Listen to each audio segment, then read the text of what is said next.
DPRD Provinsi Jawa Barat, Bapak Ono Surono. Saya sudah tahu Pak Ono, kontrak-kontrak medianya sudah banyak nanti ke depan. Dan saya mengucapkan terima kasih atas berbagai otokritik yang dilakukan, baik secara langsung maupun lewat media, baik media massa maupun media elektronik. Dan itu menunjukkan bahwa di Provinsi Jawa Barat ada terjadi dinamika politik yang luar biasa. Semua orang memiliki concern pada hal yang menjadi tujuan kita, wujudkan Jawa Barat istimewa dengan berbagai cara. Tugas DPR adalah bicara, itulah tugas DPR. Jadi kalau tidak bicara, mungkin DPRD dianggap tidak ada. Saya ucapkan terima kasih atas otokritiknya. Tetapi yakinlah bahwa apa yang kami lakukan selama ini, langkah-langkah yang seringkali kontroversi, langkah-langkah yang seringkali dianggap one man show, langkah-langkah yang seringkali dianggap terlalu sendiri dan terlalu konten, sesungguhnya adalah langkah-langkah menyelesaikan ini semua. Saya berikan contoh. Kalau saya melakukan operasi terhadap penutupan galian C, penutupan areal-areal pelanggaran terhadap lingkungan, kalau saya mengkoordinasikan terlebih dahulu dengan jajaran saya, bisa jadi operasi saya gagal. Kenapa? Karena begitu rapat, besoknya penambangnya sudah tahu apa yang akan kami lakukan.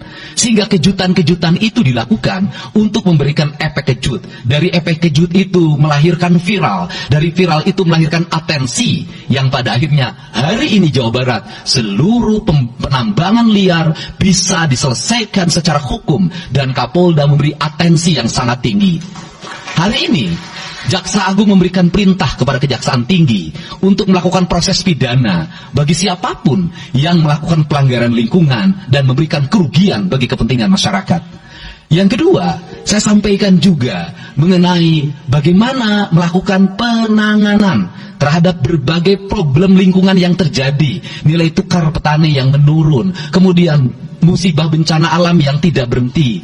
Perlu kami sampaikan bahwa Gubernur Jawa Barat sudah mengeluarkan peraturan gubernur yang melarang alih fungsi lahan, yaitu larangan alih fungsi hutan, larangan alih fungsi areal perkebunan, larangan alih fungsi sumber-sumber pengairan, larangan air fungsi daerah airan sungai, dan larangan alih fungsi pesawahan. Yang itu harus segera ditindaklanjuti oleh kabupaten kota dengan melakukan evaluasi tata ruang secara menyeluruh. Karena inilah jalan yang terbaik apabila kita ingin melakukan perubahan lingkungan di Jawa Barat. Kemudian, masih bicara kemiskinan hubungannya dengan pendidikan. Saya sampaikan bahwa problem kita saat ini, saat pemerintah menggratiskan sekolah sampai SMA, swasta masih bayar, maka gratis itu tidak punya makna. Saya tadi di jalan itu bertemu dengan orangnya menangis di depan saya karena seragamnya tidak bisa terbayar. Saya katakan harga seragam berapa? 1,5 juta. Saya balik, jajan anak ibu berapa? Sehari 20.000. Apa sih yang terjadi?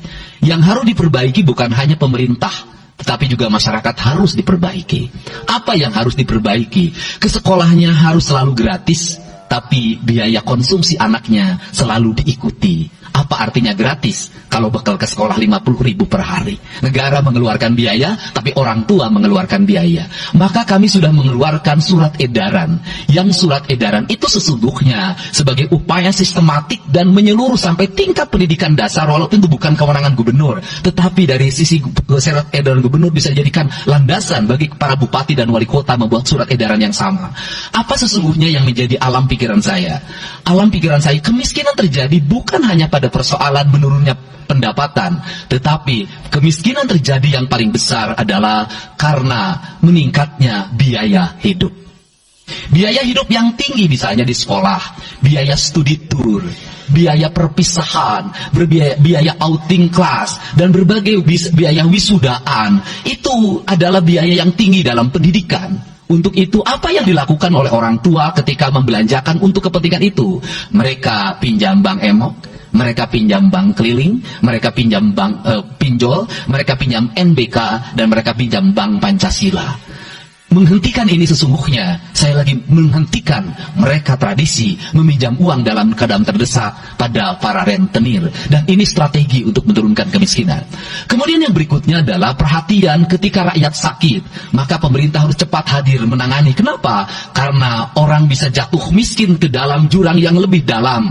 Manakala dia sakit tidak ada yang mengobati, BPJS-nya tidak mampu mengcover, biaya untuk ngontrak selama dirawat di Hasan Sadikin tidak punya, biaya untuk makan untuk keseharian tidak ada, sedangkan tulang punggungnya berhenti karena sakit. Ini juga menyebabkan kemiskinan. Kemudian yang berikutnya, kemiskinan terjadi karena rusaknya sumber daya alam, air yang hilang, sumber penghidupan yang hilang, sumber energi yang hilang, sumber protein yang hilang, sumber kalori yang hilang di lingkungan berupa kerusakan lingkungan, itu akan melahirkan kemiskinan. Maka alam yang tertata sesungguhnya adalah bagian dari upaya untuk menjaga kemiskinan. Kemudian yang berikutnya adalah belanja infrastruktur yang harus meningkat, dan itu di belanja sekarang kita sudah melihat. Itu adalah bagian dari menyelesaikan problem kemiskinan. Konektivitas infrastruktur sangat penting dalam menumbuhkan ekonomi. Tetapi di balik itu kebudayaan rakyat tidak boleh diberubah. Kenapa? Infrastruktur baik bisa jadi tanahnya dijual karena mahal, pada akhirnya menjadi miskin kembali. Infrastruktur harus seiring dan sejalan dengan kerangka berpikir publik yang mengerti akan hak atas tanah. Kemudian yang berikutnya adalah pengendalian penduduk.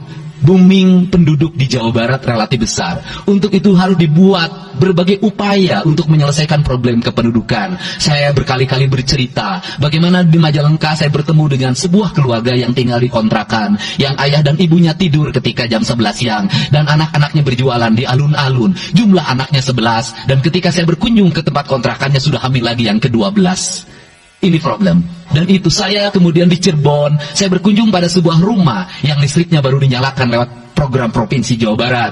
Rumahnya itu ternyata anaknya sudah 4. Padahal dia baru saja menyelesaikan rumah dari pinjaman senilai 25 juta. Dan itu pun belum selesai, dan rumahnya 1 kamar. Ketika keluar dari rumah itu, saya bertemu dengan seorang bapak yang meminta kepada saya untuk ber-KB. Anaknya sudah 7. Dia tak mau lagi untuk anak yang ke-8. Saya katakan bahwa jumlah anak sangat identik dengan problem kemiskinan. Betul, kemiskinan tidak akan bisa diselesaikan dengan hanya mengatur kelahiran. Tetapi setidaknya pengaturan kelahiran adalah bagian dari untuk menekan angka kemiskinan. Dan yang terakhir adalah dari seluruh rangkaian ini adalah belanja pemerintah harus menjadi stimulus bagi kepentingan masyarakat. Maka jumlah-jumlah proyek harus terus segera digulirkan, digelontorkan menjadi kegiatan publik, sehingga banyak orang yang kuli, banyak orang yang nyapu, banyak toko-toko yang buka, semen terjual, besi terbeli, dan kemudian regulasi ekonomi berjalan. Warung-warung bisa menjadi tempat para kuli siang hari makan siang. Dan ini adalah bagian dari strategi stimulus ekonomi yang digulirkan oleh pemerintah, itu memiliki sumbangsi terhadap 12% pertumbuhan.